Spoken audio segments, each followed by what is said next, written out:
So what beliefs do you think hold people back from achieving what they want in life? That's a good one. Well, I think first part of the answer is to remind people that you weren't born with any beliefs. You weren't born with any beliefs of whether you're good enough, smart enough, worthy enough, capable enough. You were born a clean slate. And your brain developed these beliefs based on, your parents, your teachers, your environment, your behaviors, your results. And you develop this idea of what's true, what isn't true, what's possible, what's not possible, and what your limitations are or aren't. So we developed our beliefs. But beliefs do drive behavior. So now let's go to the question, and that's beliefs around self-image, self-worth, self-esteem. With all of the evidence that we have, I'm too old. I'm not smart enough. I'm not good enough. I don't deserve the thing that I want, the thing that he has or she has. So we develop a less than or an inadequate belief. I'm not fill in the blank, good enough, smart enough, worthy enough, deserving enough. Belief system number one. Belief number two, that holds people back is all around, whether I call them disempowering or negative or destructive beliefs.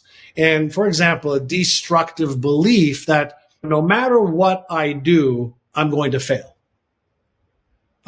Because of my circumstance or because of my current circumstances or my past, then I can't right now and create a future, a future that I want. So we have these overarching beliefs, some people do, that just hold us hostage because our brain, and as a neuroscience, behavioral neuroscience researcher, our brain looks in the physical world for evidence for what we believe.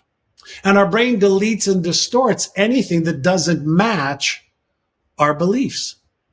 So I'm not good enough, not worthy enough, not deserving enough. It's too hard. I'm too young. I'm too old. The government, the city, him, her, it, that prevents me from achieving what I want. I'm too fat. I have, all of these negative, disempowering self-talk patterns are from beliefs. So there's a variety of different things that hold us back. And then we'll get into the emotional side of it afterwards.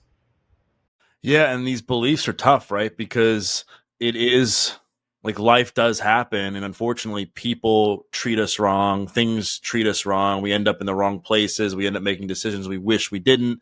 And, in many ways, people are just kind of born into some unfortunate circumstances, right? But at the end of the day, the only way out is to change our belief around those situations and around our life and around those circumstances. And I think, John, I think one of the biggest problems that people have, at least in my observation, is they lack the self-awareness to even understand that these beliefs are holding them back. They're just living their life day to day, and they're not understanding, why am I not achieving what I want? Why am I not behaving in a way that I would like to? I would love to know your thoughts on the importance of self-awareness and how can somebody begin to cultivate that so that they can begin to kind of, retrain their brain and change their beliefs. So you hit the nail on the head that most people are not aware of their thoughts. They're not aware of what they are thinking, which is different than thoughts. They're not aware of their emotions and how they're feeling. They're not aware of their automatic behaviors, and they're somewhat aware of the results and the effects on their life. So awareness is what can give us choice. And then the quality of our questions will determine the focus of our brain. So if we ask, why is this happening to me all the time? Our $100 billion brain says, well, because you're an idiot, because you're not smart enough, because you're not good enough, because you're incarcerated, because you use drugs, because you bully him or you're bullied all the time. So your brain will give you the answers based on your questions. And I have something called an Innercise, a mental Innercise called AYA. And AYA stands for, it's AIA. It's awareness of thoughts, emotions, feelings, sensations, behaviors, and results. And if we could just become aware of those first, and if we're going to do this Innercise, we have to do it without judgment, blame, shame, guilt, or justification. Just pure awareness, like we're looking at a cake. The cake is the result. And then we ask ourselves this question, well, here is the current reality that I'm facing. What is my intention for the next 24 hours or the next hour or the next week? My intention is, and now we say, here's what I would like to have happen.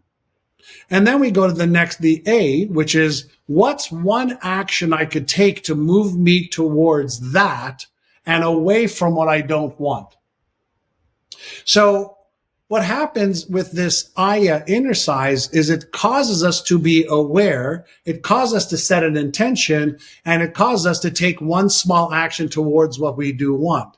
Now, I suggest to all of my students to set a timer on their mobile phone for 58 minutes after every hour.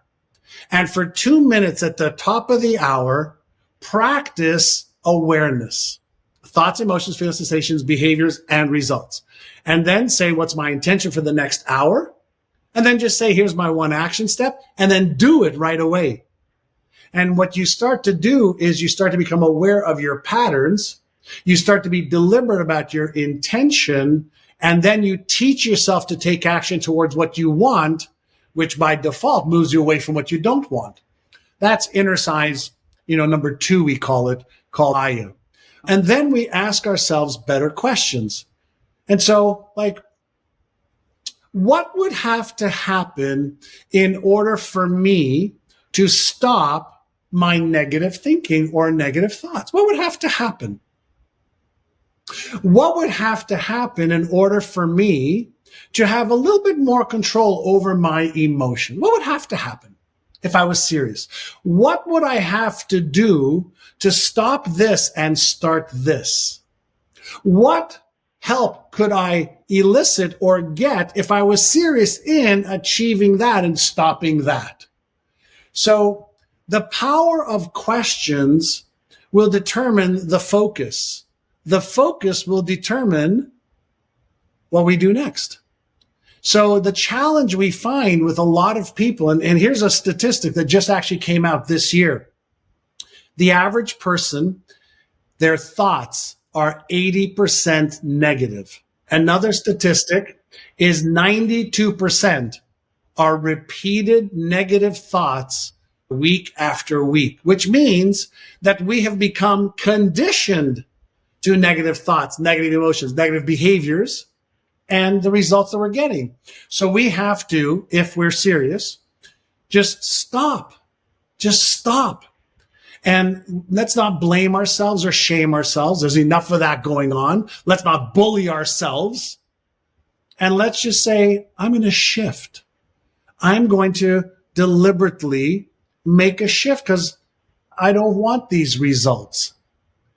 And then we come up with a small, easy to implement plan that just gets us going in the direction of what it is that we want and moving away from what it is we do not want. And so I guess the idea of, retraining your mind, retraining your brain to get what you want in life, it really stems from asking ourselves better questions, right? It starts with better questions. And then once you start to ask yourself better questions, where do you go from there? Well, let's say you're 50 pounds overweight. You're lethargic. You're fat. You're obese. Okay. So first we have a true north. This is my reality. And I'm not eating well, not sleeping well. I'm not exercising. I'm being lazy as it relates to my physical health. So first and foremost is honest truth with yourself. Right? And then we'd say, okay, what would I like to have happen in the next 30, 60, 90 days? I want to be healthier. Great. What would that look like? Well, it'd be great if I can get rid of the 50 pounds. We say, okay, but that's not going to happen in 30 days. But could I release, get rid of, lose 5 pounds of fat? I could do that. Well, what would I have to do? Well, probably I would probably have to exercise. I would probably have to eat better. I'd probably have to focus on my, sleep patterns to reduce, my cortisol levels and my leptin levels. And if I did that, would I move away from my condition or situation right now and move towards what I do want? Yes. Great. Well, what can I do right now? Well, I can get up and I could do 3 air squats. And my next meal, I'll make it a little bit healthier than what I normally eat. And tonight, I'm going to get a good night's sleep. And I'm going to say, yes, I'm going to do that. Well, I say, I don't want to do that. It's too much. I say, great, let's lower the threshold. Can I get up and do 1 air squat? Can I just take my arms? Can I just do a few of these without any weights just to get going? And if we reduce what we need to do to what we will do, that's more than what we are currently doing, we've just interrupted the pattern neurologically. So we set a vision or a goal. We come up with 3 things that we could do. If 3 things are too much, we reduce it to 2. If 2 is too much, we reduce it to 1. If the 1 is too much, we reduce it to what we will do right now, so that we can be deliberate in interrupting the old pattern that by default we're reinforcing if we don't interrupt it. If I may share a story with you, I'll put this into perspective. Sure. My mother was manic depressive for 65 years of her life. She was born in Romania. The Russians were invading Romania when she was 10 years old. She had to flee Romania as a girl with her 10-year-old sister. They went to Cyprus to a holding camp before she went to Israel, but she was traumatized. And she was depressed for 65 years, 70 years of her life. In her 80s, she would basically just sit in her retirement home apartment in her wheelchair, not want to do anything other than eat and stare at the TV. And when I would fly in, from San Diego where I lived to Montreal where she lived, it's like, hey, Mom, so good to see you. I want to hug her and kiss her. And she's like, can't hardly move. I said, Mom, why don't we do a little bit of exercise? You're like, just move your arms up and down if you are. She goes, no. She's getting mad at me. Like, come on, Mom, it's just your arms. No. Mom, just move one arm. No. I said, Mom, what about just move your fingers? No. She kept going, no, no, no, no, no. I said, Mom, do you love me? She goes, of course I do. I said, do me a favor. She was left-handed. I said, could you just do this with your finger? 1, 2, 3. She did 1, 2, 3 with her left finger. I said, your other 4 fingers are a little jealous. Let's just do all 5 fingers. So she did all 5 fingers. And now your right hand is jealous. Can we do the right hand? So she did the 5 fingers of the right hand. I said, good. Now move your legs. And she goes, no. I said, good. Okay. You did a good job today. The next day we did the same thing, but now I got her to lift one arm up, then the other arm. I was in Montreal for 2 weeks, and every day we did what we did the day before, plus one little extra bit. By 2 weeks, she and I were walking back and forth in the hallway of her retirement home with her walker. Within 30 more days, her caregiver was in the gym downstairs with her, and she was on the recumbent bike. It all started with 1 finger. Before she died of COVID, she was diagnosed and died of COVID in 5 days. The day before, she was on the recumbent bike. Hi, sweetheart. How are you? She was talking to me on her mobile phone the day before she ended up with COVID and then died 5 days later. But the point of the story is not that. We started with 1 finger from somebody who was manic depressed in her 80s to somebody who started to go downstairs to the gym to do a little bit of exercise every day. Man, what a story. And I'm really sorry to hear about your mom, but it seems like there's the silver lining is your ability to tell that story so people can understand the value of incremental progress and small wins. And I guess I would imagine, we talked about the first massive step in rewiring the brain is asking better questions. And then it seems like what you just shared is building tinier habits and achieving small things and incremental progress towards a goal. Does that really reinforce self-belief in yourself that allows you to change the way you see things? Is that the point of the story, I'm guessing? Yeah. When we're changing behavior, we have to access the reward center of the brain. It's called the nucleus accumbens and insula. And this is the part of the brain that releases dopamine, which is really, really good if you want to, take action, because dopamine, is a anticipatory neurochemical. It's a reward neurochemical that's directly connected to your behavioral center of your brain, because we want to move towards, things that give us reward. So when we actually take a little action, there's almost like a high five going on in your own brain saying you said you're going to do it. You actually did it. Way to go, way to go, way to go. High five, high five, high five. And that dopamine's being released. So you just got rewarded for even moving your finger, even if you don't want to. There's another part of your brain on the right side, that when you don't want to do something and you're lazy, you're tired, but then you actually do it anyway, you're actually building this muscle, I call it a neuromuscle, of overriding the I don't feel like it neuromuscle. So one of the things that I have done over many, many years for myself, my kids, my students, is whenever you hear that self-talk, I'm tired, I don't feel like it, here's what I want you to do. Answer yourself, yeah, I know, I understand, but you're going to do a little bit anyway. So you hear the self-talk, you feel the I don't feel like it emotion, but then you just say to yourself, I know, I understand, you're tired, it's been a long day, it's been a long week, you're stressed out, I understand, but you're going to do a little bit anyway. And now you're building this neuromuscle to override the I don't feel like it neuromuscle, or I'm tired, I'm lazy. And so if you can learn how to be aware of your self-talk and the emotions that are created by it, and you can just say, I understand, I get it, I appreciate you. Almost like talk to yourself, and you say, just do a little bit anyway. There's many mornings I, like you, got into pretty outstanding shape in my life in my 60s, and there's many mornings I'm tired, and I don't feel like it. I said, I know, but let's just do a little bit anyway. And some of those mornings are some of my best workouts, because once I get going, right, that drive just kicks in. So whatever it is you don't feel like doing, do a little bit anyway. Self-talk is critical, and learning how to manage your emotion or emotions is critical. And then giving yourself a directive, no matter how small it is, and following through builds your self-trust, self-esteem, self-confidence, and your certainty muscle that you can take action when you say you're going to. I'd love to dive into the managing emotions part. We've talked about emotions on the podcast a fair amount, and I think your emotions can make or break you, right? And I think a lot of times when people are trying to change their life, change their brain, achieve something meaningful in their life, make more money, whatever the example is, like stress, anxiety can stop them, and their emotions get the best of them. They make decisions that aren't in line with where they want to go in life. Talk about your understanding of emotions and how people can get better at effectively managing their emotions so that they don't, erode progress on what they're working on. Well, I have a very, very different take than most people do on emotions and feelings. And so let's talk about stress for just a moment.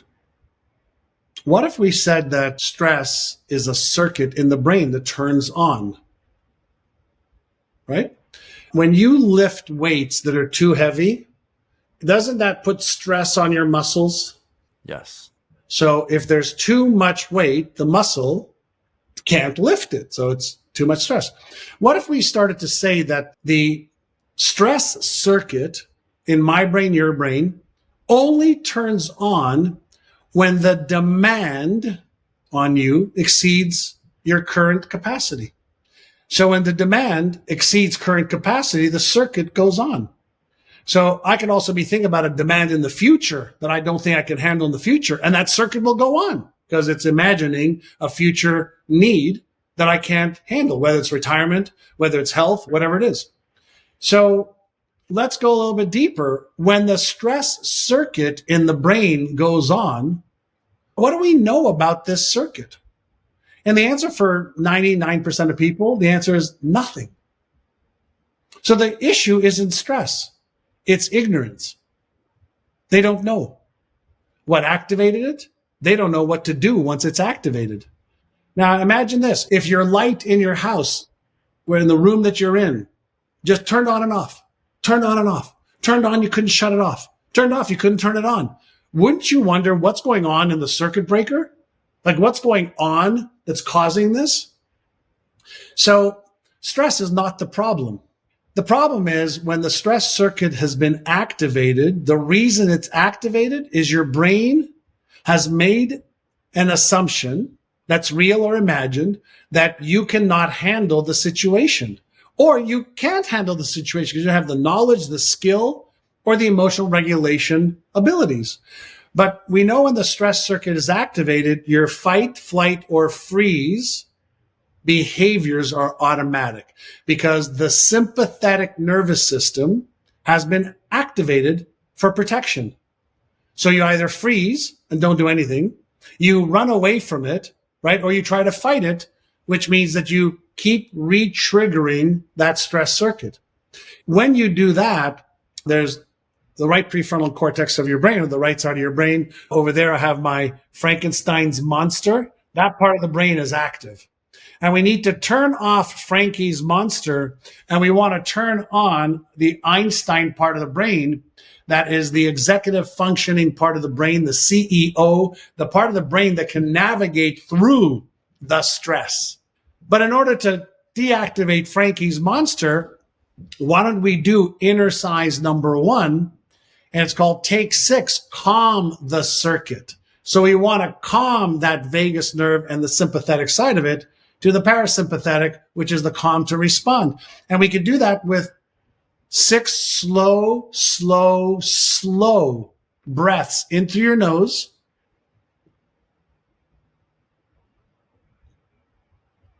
out through your mouth like you're breathing out through a straw. If you just did that 6 times when you're under stress, you will deactivate the sympathetic or Frankie's monster part of your brain that's focusing on the problem, the anxiety, the stress, the lack of, or the potential danger.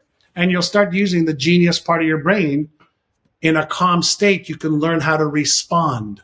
So what most people are doing is they're in a stress state and they're thinking about what they're feeling, and they're feeling what they're thinking about, and they just keep re-triggering that circuit, re-triggering that cortisol, epinephrine, neurotransmitters, and hormones over and over and over again. Now they are training their amygdala, okay, to react the same way over and over and over again. So by responding with breathing first and then saying, hey, what's causing me to be stressed? Him, her, it, the elections, the government, the war, the lack of money in the bank. Okay, our brain will naturally try to protect us. That's what it does. And our stress circuit is just an early warning detection mechanism based on the past, and then based on it projecting into the future all of the negative consequences of what may happen. So now we go into emotions. And what are emotions? Well, emotions are triggered in our subconscious mind based on our experiences and the meaning that our brain has around that thing. So let me give you an example. If I said right now, we're talking, you and I said, everybody, I want you to imagine for just a moment that a 10-foot python that weighs 250 pounds is slithering very, very fast towards you right now, and you can feel its head, and you feel it starting to wrap itself around you. How many of you, just with my words, you felt a little stress respond? Because in your subconscious mind, snake equals danger. And some people say, oh my God, I get out my cell phone and I do a selfie with it. So how could the thing, the snake, elicit one person to be in a state of fear, maybe panic, stress, anxiety, and another person wants to get their selfie out to take a picture with it to put on social media? Because our subconscious mind has meanings for everything. Everything that we want to do, everything that's happened in the past, and emotions are triggered at a subconscious level. They release neurochemicals into our body that you and I call a feeling. So here's my question for you. Are the emotions the thing, or is it the meaning that I have around things that cause the emotions? Based on what you just said, it seems like the latter. That's right. So here's the question. Can I change the meaning of things so that I'm empowered instead of disempowered? Can I increase my capacity for whatever the stress is by changing my questions, changing the frame, upgrading my knowledge, upgrading my skills? Of course. Now I'm back in control versus being a victim of not knowing how to manage my emotions, not knowing how to ask the right questions, not knowing how to frame things so I'm empowered instead of disempowered. Now, this is no different than martial arts. When you first go into the dojo, you're a white belt. You don't even know what you don't know. You don't know what it's like to be a black belt. You like the idea of it, but in order to go from white belt to yellow belt, to maybe blue belt, brown belt, black belt, there are things that you need to learn and practice. Most people are white belts when it comes to mental and emotional control. And they're not only bullying themselves, but the circumstances of the world is bullying them because they have no control. They have no skills. So here's the question. Is it really the things out there that are your enemy? Or are you basically having an internal fight with yourself because you don't know how to manage your self-talk yet? You don't know how to manage your emotions or feelings, and you may not have the skills of what to do, and that's really the issue. So how can people get better at re-identifying a meaning around life events and circumstances so that they can get better at effectively managing their emotions, and that will hopefully lead to them achieving more in life? Before the show started, you and I talked a little bit about, I read about your background and you read about my background. And if I was to ask you today, out of all of the challenging things you did and challenging things that happened to you, can you come up with 5 of the biggest, most empowering, unbelievable lessons that you can think of as a result of all those negative, disempowering, destructive things? For sure. And so you took the mess, you turned it into the message. So you couldn't be who you are today without what you went through and came through, right? But in the moment, right, you felt like, this is a mess. Now, sometimes in the moment, it seems like a mess. You're like, the caterpillar that's turning into the butterfly. It's the papua, the chrysalis, that goopy, ugly stage where you can't see, think, feel, hear your way out of it. I get that. But once you get calm and you could reflect and you say, as a result of what either is happening to me, how can this be happening for me and my growth? Oh, that's a different question. So most people say, can you believe this is happening to me or happening to you? And they stop there. Let's change the question. How is what has happened to me or happening to me serving me and my growth? Now let's shift our focus. Because listen, if I tell you, what do you see? And you're going to tell me, well, I see some writing and I see a coin. This is my gratitude coin. And this says the universe provides abundance to those who are grateful. Well, do you like the emblems, the colorful ones? There is no color on them. I say, oh, sorry, you can't see that side. They're on this side. See, in the world, if you want to go a little bit deeper, there is no up without a down. There is no good without a bad. There is no inside without an outside. And there is no bad thing without the polar opposite also being possible. But because we become mono-focused on the bad, right, on the destructive, on the negative, because this part of our brain, that's what it's wired to do, we haven't learned how to do what I call is flip the script or flip the switch to a much more empowering frame. So we're all, in this picture frame that we're walking around and we see the world, right, with our beliefs and our self-image, and we're walking around with ourselves in this frame, and we can't take the frame off. Like you cannot see yourself in the picture. But perspective, right, is different than perception.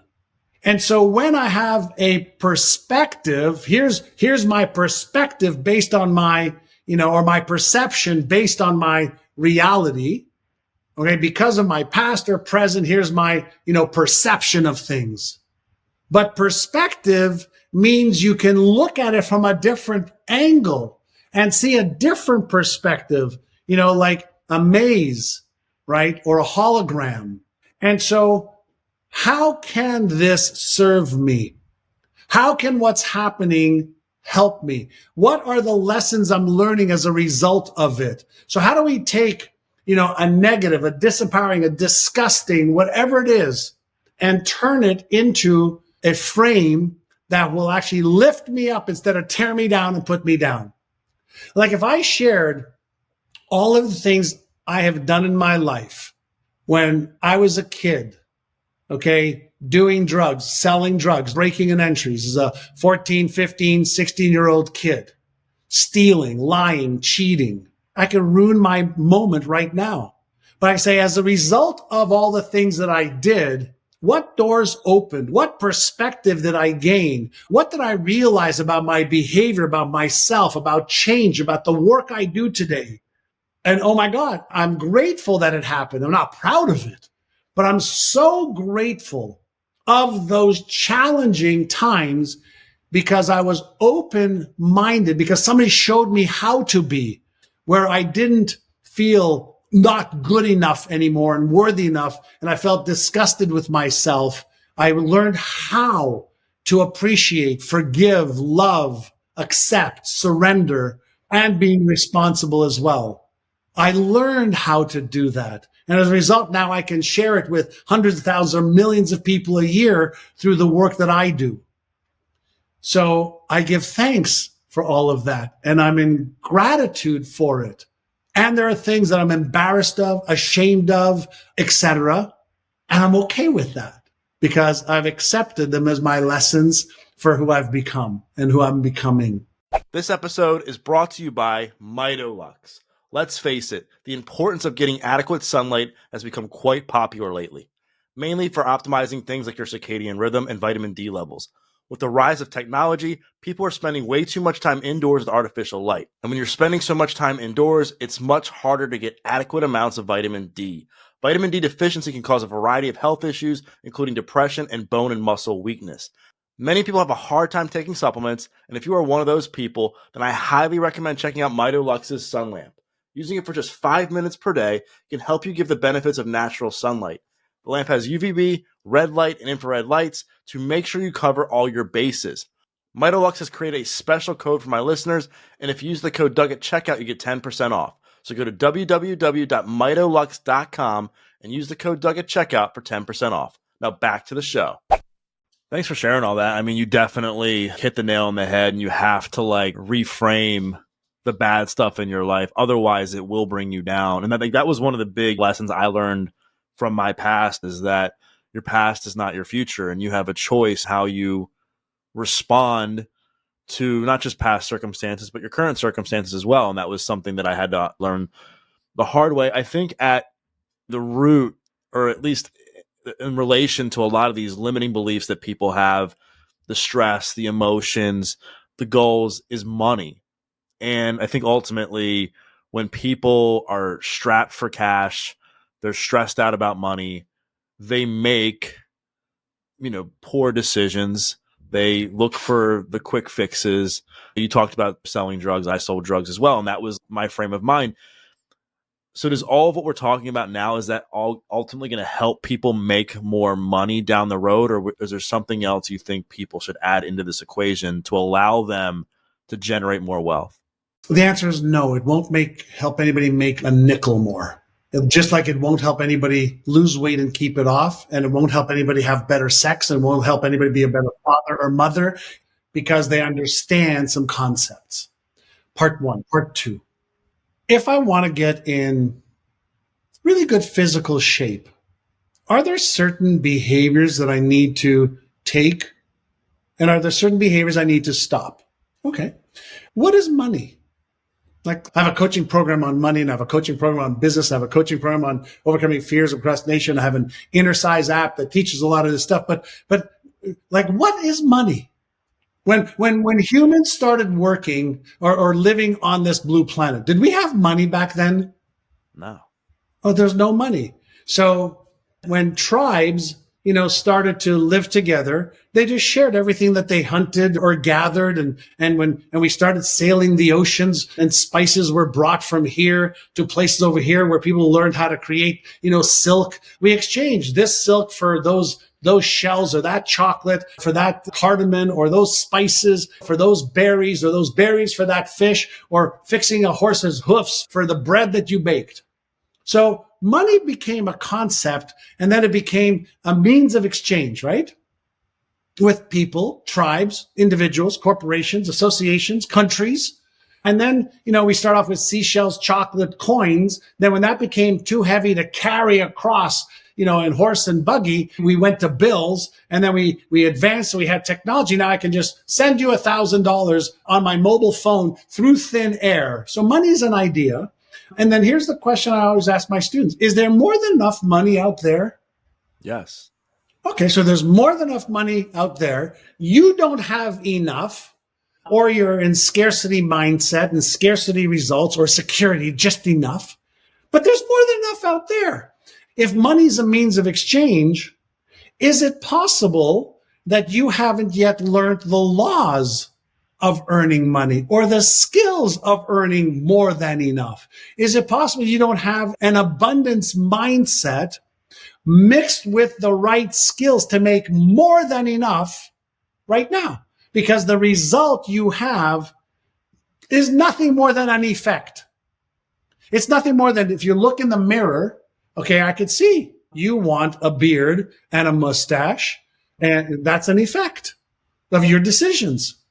Now, if you didn't want a beard or a mustache, I bet you $1 million you would never go to your mirror in the bathroom and take a cloth and try to wipe it off on the mirror. Because then they probably put you in a mental institution, because they'd say, what are you trying to do? Well, I'm trying to get rid of my beard and my mustache. And no, if you want to get rid of your beard and mustache, you got to get a razor blade or a knife or something, and you got to shave it off. There's a behavior to take it off. Well, money is a means of exchange, and earning money has skills associated with it. And money is not hard to earn if you understand the laws of compensation, and that's a skill. Now, if you don't have enough, then there's probably two issues happening. You don't know how to earn more than enough. And if you do, you may not know how to manage what you are earning. That's another skill. And there's 5 pillars in the money game. Just like there's rules for sports, baseball's one rules, football's one rules, right? Powerlifting's other rules. Money has got earning, managing, investing, protecting, and getting out of debt or using debt as leverage. 5 skill sets in the pyramid around money. And so the issue with money is not that you can't earn more because you have $100 billion brain. You have just never been taught the skill to earn, manage, invest, protect, or use debt or get out of debt as leverage. All changeable right now. How do I know? Because I've coached over 100,000 people in my Winning Game of Money coaching program on how to make 30,000 to 250 to 500,000 to $1 million in a year, and in some cases in a month. Well, in the context of what we're talking about now, I guess for the sake of time, we're talking about like small wins and achievable goals, and like what are a few, small steps the audience could take if they're looking to make more money with what you're talking about? Great. If you're looking to make more money right now, first and foremost, ask yourself this question. What did I do today to make more money? So let's say you have a job. Okay, great. What did I do above and beyond the job to make more money? Or what did I do to level up my knowledge and skills so I can make more money in a week or 2 or 3 or 4? Let me give you another example. I teach this one program within my program called The Fastest Path to Cash. All right. So if I needed to make money today, okay, I would take a look at, okay, I've got this cable on my desk. I've got this remote control, that connects to my PowerPoint. I've got this acorn in a bottle. Could I, if I want to make money today, take a picture of these and put them online and try and sell them? Could I take these and go down the street and knock on my neighbor's doors and say, hey, I've got this thing and that thing and that thing. They cost me like $50. Would you give me $5 for it? So I could do money making activities right now. I don't even have to have these things. I could find somebody who has these things. I'll share a true story with you. Just happened the last 3 weeks. I have a bunch of stuff in my garage. I had like 4 cameras, all my studio from when, before COVID, we had a studio with cameras and TVs and it's been sitting there for years now. And I was like telling my wife, it's like, this stuff is just in store. I'm never going to use it again. I want to get rid of it to make room in the garage. I talked to my son's girlfriend. She put them up for sale on one of the local newspapers or maybe on Facebook, something. She just gave me like $5,000 by selling stuff that I'm not using. Now, I didn't sell it. She did. Now, if you want to make money, could you do that for somebody in your neighborhood? Of course you could. So you're a decision away from making money. Okay. But guess what? Most people who don't have a lot of money or are in trouble and stressed out about money are doing. Oh my God, I don't have enough. Oh my God, look at my bank account. Oh my God, I'm so stuck. Oh my God, I'm so stressed. And stop it and say, great, I get the result, but the result you're experiencing now is because of what you did or didn't do in the past. So stop using your moments now focusing on your current reality that was created by what you did or didn't do last week, last month, 3 months ago. And now you say, okay, from this moment on, right now, what can I do to make money today, this week, this month? And you focus all of your energy and attention on that. And guess what happens? You start making money and then you manage what you make. So that is a shift because, in a day, let's say you sleep 8 hours, you got 16 left. You probably have 2 or 3, 4 hours you can actually use to make money if you want to, if you're committed. But if you're watching Netflix and you're whining, complaining, and you're spending time or wasting time on anything other than making money activities, you're going to be in the same situation in a week, in a month, in a year. Period. End of story. And you are either going to repeat patterns or you're going to interrupt patterns to create new empowering ones. And this is where a lot of people don't want to look in the mirror saying, I'm causing this over and over and over again. And by the way, this is why I created my Innercise app to teach people how to think differently and have different beliefs and have different behaviors that will empower them in health, wealth, relations, career, business, and money, etc. Last question I have for you is around visualization. I mean, that's become like, I guess, a buzzword over the last few years. And I know you've been talking about it for a while. Like, how do you now currently see visualization and what's an effective way for somebody to utilize it so that they can begin to properly think about what it is they want and how they're going to achieve it? Let me show you something. I actually just finished this little book called The Power of Visualization. Unleash your brain's full potential to manifest your biggest goals and dreams. And it's about 20 pages on the newest research and science on visualization. If you want, I'll give this to you from my team to give to whoever you want as a gift. But if you think about visualization, a visualization is a mental and emotional simulation. Now, why would we want to use visualization to help us? Well, you remember earlier I shared with you that we have networks and circuits in the brain? Like if I visualize myself making more money, if I visualize myself being healthy, if I visualize myself enjoying my life more, I'm actually activating certain circuits in my brain. And all of these circuits work together that turn on or off together. So the visualization circuit is actually connected to the motivational circuit. The motivational circuit is connected to the behavioral circuit that turns on. So if I visualize what I don't want, all the other circuits around that activate, and then I keep recreating it because that's what I'm focusing on. But if I visualize what I do want, I am teaching my brain to fire those cellular networks that cause me to start thinking about, well, how could I make more money, save more money, get out of debt, achieve this, go here, have this, do this, be this. So it's a way of innercising, I call it, right? Visualization is an innercise, right? It's strengthening my neuromuscle of seeing what it is that I want, while I downgrade or downregulate, it's called, what I don't want. I want to be aware of what I don't want so I can move away from it. But I want to focus all of my time, energy, and attention on what I do want so my brain could come up with ways for me to actually achieve it. So visualization is a simulation. Now, here's the question for everybody. What are you simulating? More of the same, more of what you don't want, or are you innercising a little bit each day to teach your brain to focus on what you do want? And there's a variety of different techniques that people can use to visualize. Now, it's no different. There's a variety of different ways I could build my bicep muscle, right? I could do curls. I could do pull-ups. I could do 5, 6, 7 different exercises just for my bicep muscle. Well, I could do a variety of different innercises to build my visualization cortex muscle. And that's been the body of my work for 25 years now, is how do I strengthen the key parts of my brain that will help me achieve goals? That's the stuff you may have done unconsciously, or, you became good at it by however you got there. Well, John, that was awesome. Thank you so much for not just explaining the visualization part, but for just your masterclass on retraining the brain, overcoming limiting beliefs, and essentially just a playbook for people to be able to reinvent themselves. If people want to learn more about what you do, your company, where can people do that? Sure. You can always obviously go to johnasaraaf.com for my website, myneurogym.com for my company website. And then I'm on Instagram, YouTube, Facebook, and I post a ton of content. A lot of it is free, a lot of master classes, a lot of books that I give away to people. There's some that they can buy on Amazon, like my #1 best-selling book, Innercise, or one of my other best-selling books that's Having It All, New York Times bestseller. If they want to go deeper, just get involved with some of my work.